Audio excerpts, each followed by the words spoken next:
See how long my All hair right, is it's now? rolling. Yeah. All right, let's get the book. Ready. Now, Yep.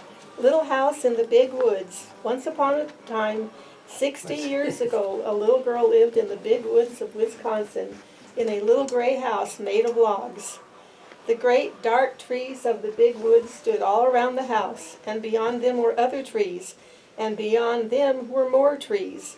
As far as a man could go to the north, in a day or a week or a whole month, there was nothing but woods. There were no houses. There were no roads. There were no people. There were only trees and the wild animals who had their homes among them. Wolves lived in the big woods, and bears, and huge wildcats. Muskrats and mink and otter lived by the streams.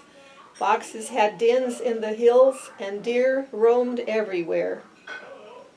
To the east of the little log house and to the west, there were miles upon miles of trees, and only a few little log houses scattered far apart in the edge of the big woods.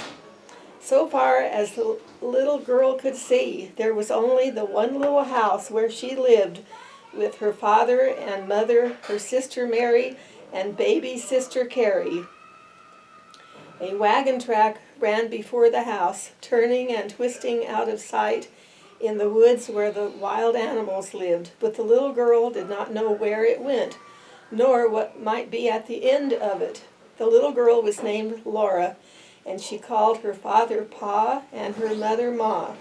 In those days and in that place, children did not say father and mother, nor mama and papa as they do now. At night, when Laura lay awake in the trundle bed, she listened and could not hear anything at all but the sound of the trees whispering together. Sometimes far away in the night, a wolf howled. Then he came nearer and howled again.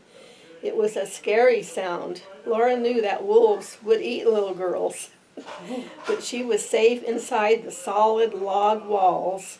Her father's gun hung over the door, and good old Jack, the brindle bulldog, lay on guard before it. Her father would say, "Go to sleep, Laura. Jack won't let the wolves in." So Laura snuggled under the covers of the trundle bed, close beside Mary, and went to sleep. One night her father picked her up out of bed and carried her to the window so that she might see the wolves. There were two of them sitting in front of the house. They looked like shaggy dogs. They pointed their noses at the big, bright moon and howled. Jack paced up and down before the door, growling. The hair stood up along his back, and he showed his sharp, fierce teeth to the wolves. They howled, but they could not get in. The house was a comfortable house. Upstairs there was a large attic, pleasant to play in when the rain drummed on the roof. Downstairs was the small bedroom and the big room. The bedroom had a window that closed with a wooden shutter. The big room had two windows with glass in the panes, and it had two doors, a front door and a back door. All around the house was a crooked rail fence to keep the bears and the deer away. In the yard in front of the house were two beautiful big oak trees. Every morning, as soon as she was awake, Laura ran to look out of the window, and one morning she saw in each of the big trees a dead deer hanging from a branch. Pa had shot the deer the day before, and Laura had been asleep when he brought them home at night and hung them high in the trees so the wolves could not get the meat. That day, Pa and Ma and Laura and Mary had fresh venison for dinner. It was so good that Laura wished they could eat it all, but most of the meat must be salted and smoked and packed away to be eaten in the winter. For winter was coming. The days were shorter, and frost crawled up the window panes at night. Soon the snow would come. Then the log house would be almost buried in snowdrifts, and the lake and the streams would freeze. In the bitter cold weather, Pa could not be sure of finding any wild game to shoot for meat. The bears would be hidden away in their dens, where they slept soundly all winter long. The squirrels would be curled in their nests in hollow trees, with their furry tails wrapped snugly around their noses. The deer and the rabbits would be shy and swift. Even if Pa could get a deer, it would be poor and thin, not fat and plump as deer are in the fall.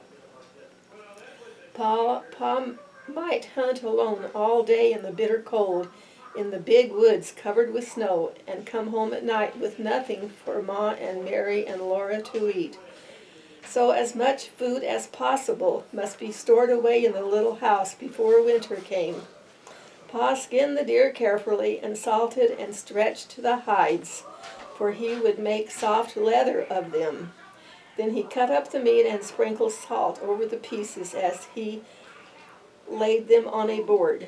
Standing on end in the yard was a tall length cut from the trunk of a big hollow tree.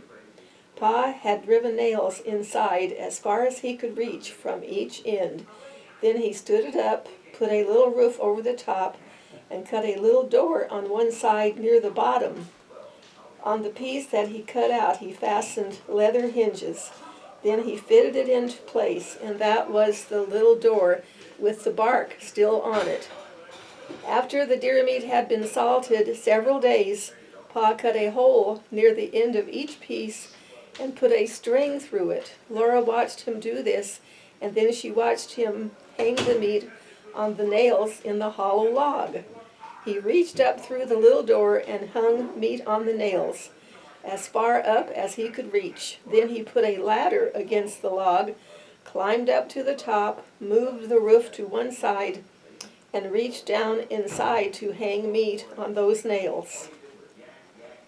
Then Pa put the roof back again, climbed down the ladder, and said to Laura, "Run over to the chopping block and fetch me some of those green hickory chips, new, clean, white ones."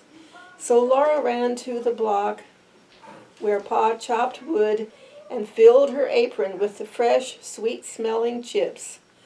Just inside the little door in the hollow log, Pa built a fire of tiny bits of bark and moss, and he laid some of the chips on it very carefully. Instead of burning quickly, the green chips smoldered and filled the hollow log with thick, choking smoke. Pa shut the door, and a little smoke squeezed through the crack around it, and a little smoke came out through the roof. But most of it was shut in with the meat. "There's nothing better than good hickory smoke," Pa said. "That will make good venison that will keep anywhere, in any weather." Then he took his gun, and slinging his axe on his shoulder, he went away to the clearing to cut down some more trees. Laura and Ma watched the fire for several days. When smoke stopped coming through the cracks, Laura would bring more hickory chips, and Ma would put them on the fire under the meat. All the time there was a little smell of smoke in the yard, and when the door was opened, a thick, smoky, meaty smell came out. At last Pa said the venison had smoked long enough. Then they let the fire go out, and Pa took all the strips and pieces of meat out of the hollow tree. Ma wrapped each piece neatly in paper and hung them in the attic where they would keep safe and dry. One morning Pa went away before daylight with the horses and wagon, and that night he came home with a wagon load of fish. The big wagon box was piled full, and some of the fish were as big as Laura. Pa had gone to Lake Pepin and caught them all with a net. Ma cut large slices of flaky white fish without one bone for Laura and Mary. They all feasted on the good, fresh fish. All they did not eat fresh was salted down in barrels for the winter. Pa owned a pig. It ran wild in the big woods, living on acorns and nuts and roots. Now he caught it and put it in a pen made of logs to fatten. He would butcher it as soon as the weather was cold enough to keep the pork frozen. Once in the middle of the night, Laura woke up and heard the pig squealing. Oh! Pa jumped out of bed, snatched his gun from the wall and ran outdoors. Then Laura heard the gun go off once, twice. When Pa came back, he told what had happened. He had seen a big black bear standing beside the pig pen. The bear was reaching into the pen to grab the pig, and the pig was running and squealing. Pa saw this in the starlight, and he fired quickly. But the light was dim, and in his haste he missed the bear. The bear ran away into the woods, not hurt at all. Laura was sorry Pa did not get the bear. She liked bear meat so much. Pa was sorry too, but he said, "Anyway, I saved the bacon." The garden behind the little house had been growing all summer. It was so near the house that the deer did not jump the fence and eat the vegetables in the daytime, and at night Jack kept them away. Sometimes in the morning there were little hoof prints among the carrots and the cabbages, but Jack's tracks were there too, and the deer had jumped right out again. Now the potatoes and carrots, the beets and turnips and cabbages were gathered and stored in the cellar, for freezing nights had come. Onions were made into long ropes, braided together by their tops, and then were hung in the attic, beside wreaths of red peppers strung on threads.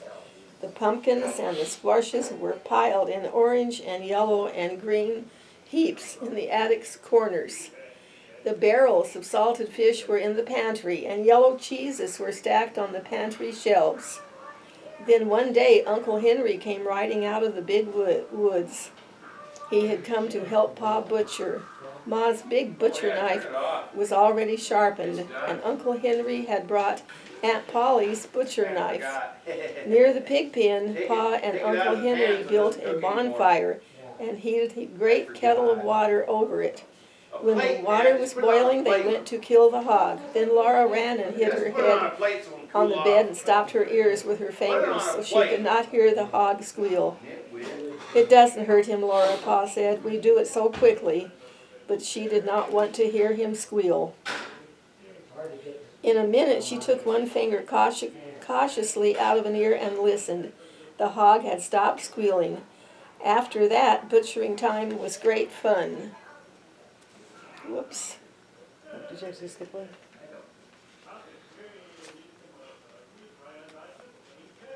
Yep. Yeah. It's bladder, right? Oh yeah. It was such a busy day and so much to see and do. Uncle Henry and Pa were jolly, and there would be spare ribs for dinner, and Pa had promised Laura and Mary the bladder and the pig's tail. As soon as the hog was dead, Pa and Uncle Henry lifted it up and down in the boiling water till it was well scalded. Then they laid it on a board and scraped it with their knives, and all the bristles came off. After that they hung the hog in a tree, took out the insides, and left it hanging to cool. When it was cool, they took it down and cut it up. There were hams and shoulders, side meat and spare ribs and belly. There was the heart and the liver and the tongue, and the head to be made into head cheese, and the dishpan full of bits to be made into sausage. The meat was laid on a board in the back door shed, and every piece was sprinkled with salt. The hams and the shoulders were put to pickle in brine, for they would be smoked, like the venison in the hollow log. You still awake? Of course. "You can't beat hickory cured ham," Pa said. He was blowing up the bladder. It made a little white balloon, and he tied the end tight with a string and gave it to Mary and Laura to play with. They could throw it into the air and spat it back and forth with their hands, or it would bounce along the ground and they could kick it. But even better fun than a balloon was the pig's tail. Pa skinned it for them carefully, and into the large end he thrust a sharpened stick. Ma opened the front of the cook stove and raked hot coals out into the iron hearth. Then Laura and Mary took turns holding the pig's tail over the coals. It sizzled and fried, and drops of fat dripped off it and blazed on the coals. Ma sprinkled it with salt. Their hands and their faces got very hot, and Laura burned her finger, but she was so excited she did not care. Roasting the pig's tail was such fun that it was hard to play fair, taking turns. At last it was done. It was nicely browned all over, and how good it smelled. They carried it into the yard to cool it, and even before it was cool enough, they began tasting it and burned their tongues. They ate every little bit of meat off the bones, and then they gave the bones to Jack. And that was the end of the pig's tail. There would not be another one till next year. Uncle Henry went home after dinner, and Pa went away to his work in the big woods. But for Laura and Mary and Ma, butchering time had only begun. There was a great deal for Ma to do, and Laura and Mary helped her. All that day and the next, Ma was trying out the lard in big iron pots on the cook stove. Laura and Mary carried wood and watched the fire. It must be hot, but not too hot, or the lard would burn. The big pots simmered and boiled, but they must not smoke. From time to time, Ma skimmed out the brown cracklings. She put them in a cloth and squeezed out every bit of the lard, and then she put the cracklings away. She would use them to flavor Johnny cake later. Cracklings were very good to eat, but Laura and Mary could only have a taste. They were too rich for little girls, Ma said. Ma scraped and cleaned the head carefully, and then she boiled it till all the meat fell off the bones. She chopped the meat fine with her chopping knife, in the wooden bowl. She seasoned it with pepper and salt and spices. Then she mixed the pot liquor with it and set it away in a pan to cool. When it was cool, it would cut in slices, and that was head cheese. The little pieces of meat, lean and fat, that had been cut off the large pieces, Ma chopped and chopped until it was all chopped fine. She seasoned it with salt and pepper and with dried sage leaves from the garden. Then with her hands she tossed and turned it until it was well mixed, and she molded it into balls. She put the balls in a pan out in the shed where they would freeze and be good to eat all winter. That was the sausage. When butchering time was over, there were the sausages and the head cheese, the big pans of lard, and the keg of white salt pork out in the shed, and in the attic hung the smoked hams and shoulders. I wonder why they call it head cheese when it's just the meat from the head. Well, that's what it is. The little house was fairly bursting with good food stored away for the long winter. The pantry and the shed and the cellar were full, and so was the attic. Laura and Mary must play in the house now, for it was cold outdoors, and the brown leaves were all falling from the trees.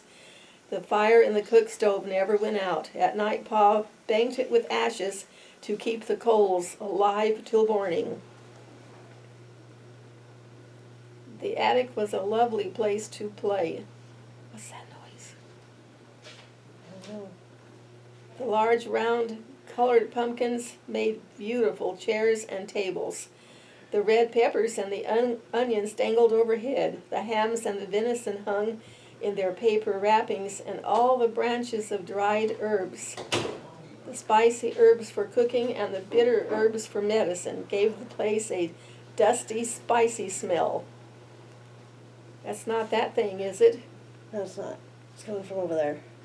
Often the wind howled outside with a cold and lonesome sound, but in the attic, Laura and Mary played house with the squashes and the pumpkins, and everything was snug and cozy.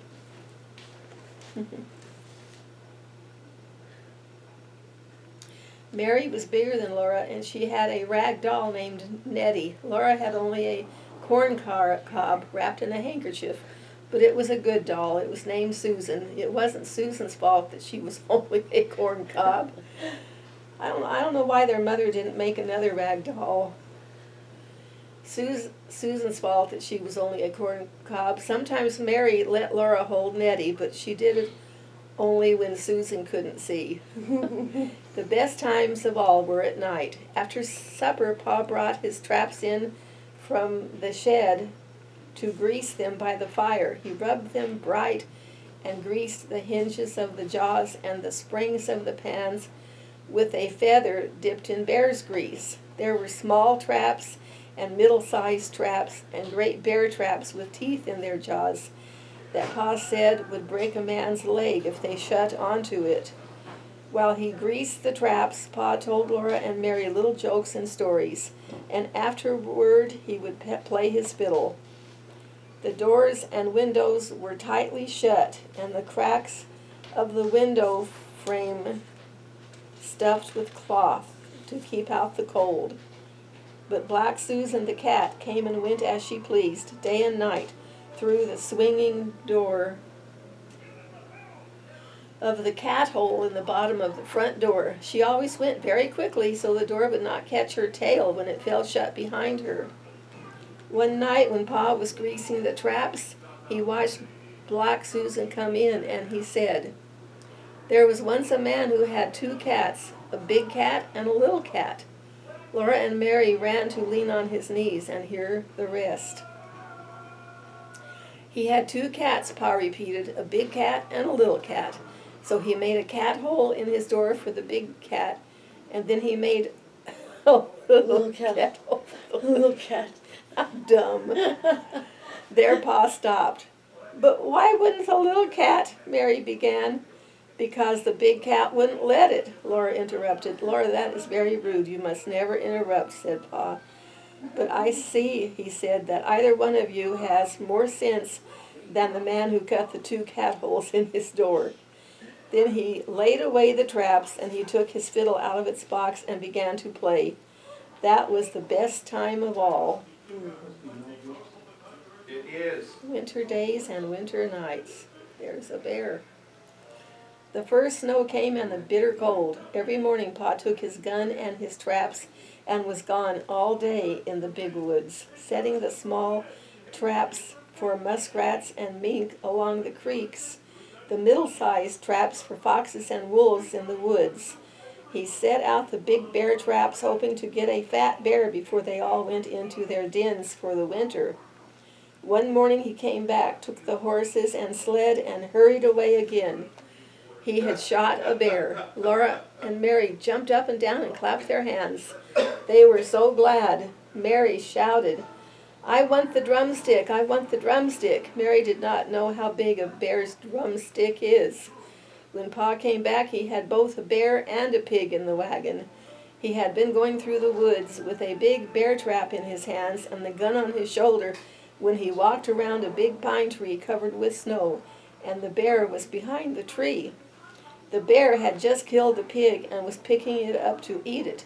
Pa said the bear was standing up on its hind legs holding the pig in its paws, just as though they were hands. Pa shot the bear, and there was no way of knowing where the pig came from or whose pig it was. "So I just brought home the bacon," Pa said. There was plenty of fresh meat to last for a long time. The days and the nights were so cold that the pork in a box and the bear meat hanging in the little shed outside the back door were solidly frozen and did not thaw. When Ma wanted fresh meat for dinner, Pa took the axe and cut off a chunk of frozen bear meat or pork. With the sausage balls or the salt pork or the smoked hams and the venison Ma could get for herself from the shed or the attic. The snow kept coming till it was drifted and banked against the house.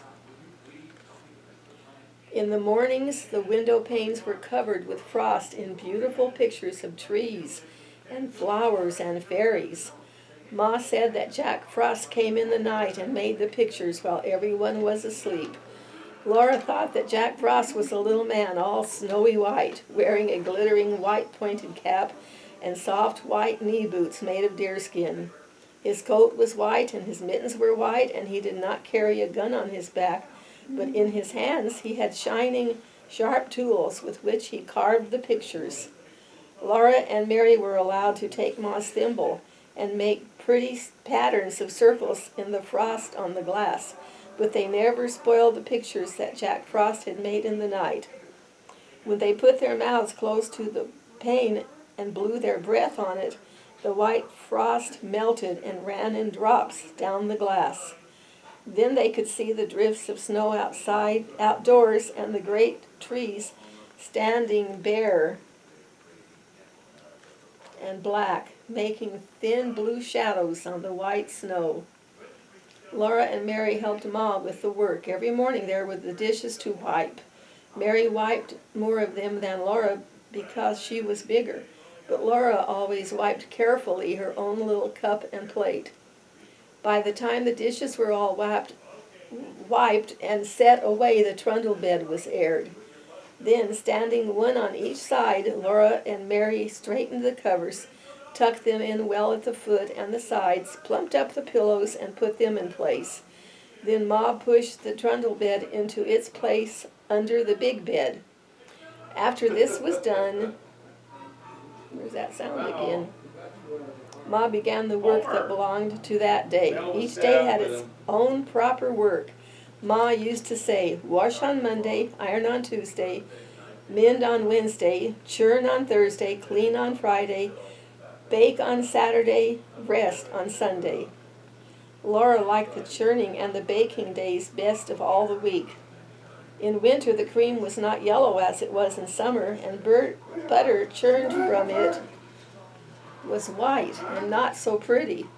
Ma liked everything on her table to be pretty, so in the winter time she colored the butter. After she had put the cream in the tall crockery churn and set it near the stove to warm, she washed and scraped a long orange-colored carrot. Then she grated it on the bottom of the old leaky tin pan that Pa had punched full of nail holes for her. Ma rubbed the carrot across the roughness until she had rubbed it all through the holes, and when she lifted up the pan, there was a soft, juicy mound of grated carrot. She put this in a little pan of milk on the stove, and when the milk was hot, she poured milk and carrot into a cloth bag. Then she squeezed the bright yellow milk into the churn where it colored all the cream. Oh my goodness. Now the butter would be yellow. Laura and Mary were allowed to eat the carrot after the milk had been squeezed out. Mary thought she ought to have the larger piece because she was older, and Laura said she should have it because she was littler. But Ma said they must divide it evenly. It was very good. When the cream was made, Ma scalded the long wooden churn dash, put it in the churn, and dropped the wooden churn cover over it. The churn cover had a little round hole in the middle, and Ma moved the dash up and down through the hole. She churned for a long time. Mary could sometimes churn while Ma rested, but the dash was too heavy for Laura. At first, the splashes of cream showed thick and smooth around the little hole. After a long time they began to look grainy. Then Ma churned more slowly, and on the dash there began to appear tiny grains of yellow butter. When Ma took off the churn cover, there was the butter in a golden lump, drowning in the buttermilk. Then Ma took out the lump with a wooden paddle into a wooden bowl, and she washed it many times in cold water, turning it over and over and working it with the puddle until the water ran clear. After that she salted it. Now came the best part of the churning. Ma molded the butter. On the loose bottom of the wooden butter mold was carved the picture of a strawberry with 2 strawberry leaves. With the paddle, Ma packed butter tightly into the mold until it was full. Then she turned it upside down over a plate and pushed on the handle of the loose bottom. The little firm pat of golden butter came out, with the strawberry and its leaves molded on the top. Laura and Mary watched, breathless, one on each side of Ma, while the golden little butter pats, each with its strawberry on the top, dropped onto the plate as Ma put all the butter through the mold. Then Ma gave them each a drink of good fresh buttermilk. On Saturdays, when Ma made the bread, they each had a little piece of dough to make into a little loaf. They might have a bit of cookie dough, too, to make little cookies, and once Laura even made a pie in her patty pan. After the day's work was done, Ma sometimes cut paper dolls for them. She cut the dolls out of stiff white paper and drew the faces with a pencil. Then from bits of colored paper she cut dresses and hats, ribbons and laces, so that Laura and Mary could dress their dolls beautifully. But the best time of all was at night when Pa came home. He would come in from his tramping through the snowy woods with tiny icicles hanging on the ends of his mustaches.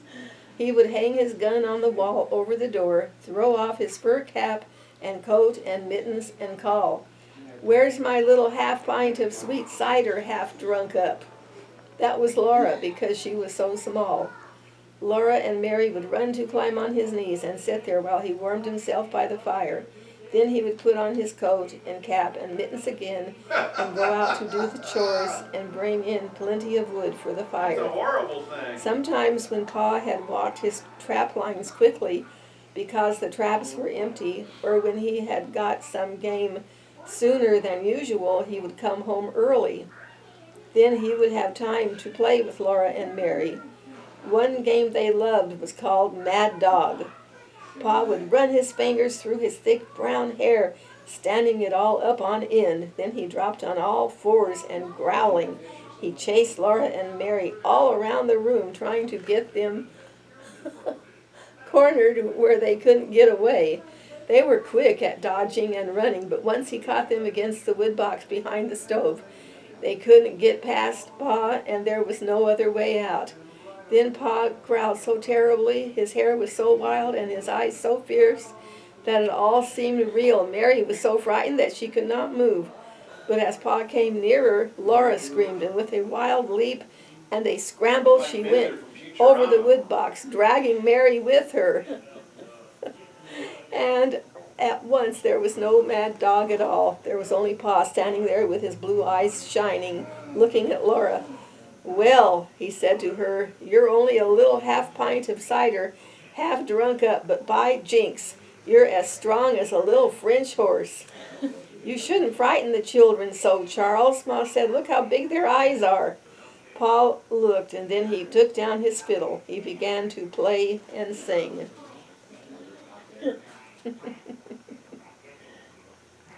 Yankee Doodle went to town. He wore his striped trousers. He swore he couldn't see the town. There were so many houses.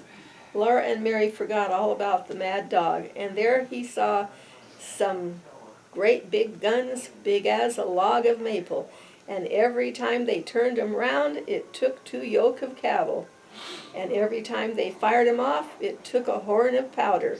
It made a noise like Father's gun, only a nation louder. Pa was keeping time with his foot, and Laura clapped her hands to the music when he sang.